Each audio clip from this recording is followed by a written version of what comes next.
How did you actually revert? What a great question. So as an English girl that came to Islam, this is everyone's top question. How on earth did you find it when it was so against the odds, right?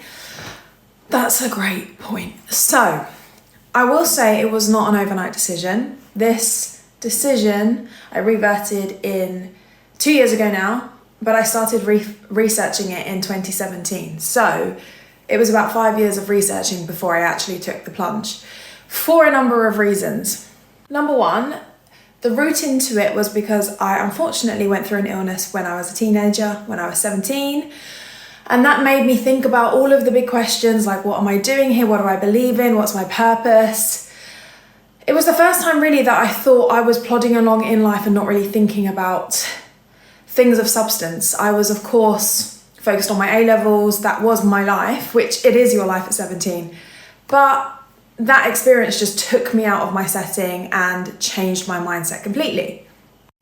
Don't get me wrong, for the first year or so, I was quite resentful, and I thought if there is a God, he wouldn't give a literal child cancer. But I then got to a point where I thought, actually, it's a lesson and I can't go back to my old life, and this had to happen for a reason. So what is the lesson?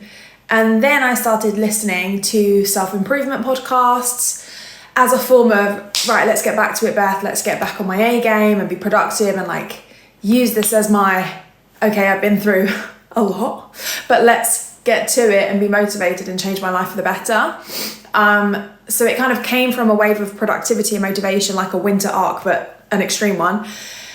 And instead I started to deviate and actually listen to scholars. So Bilal Assad, Hamza Yusuf, were kind of like authoritative, warm father figures.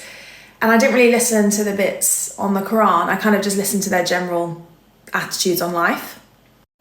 That's how I started researching.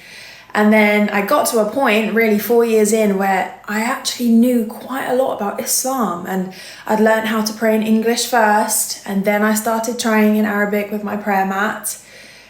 And then slowly but surely, I was starting to live like a Muslim, but in my head, I wasn't going to become Muslim until I started to live like one, because it just felt like too much of a jump otherwise.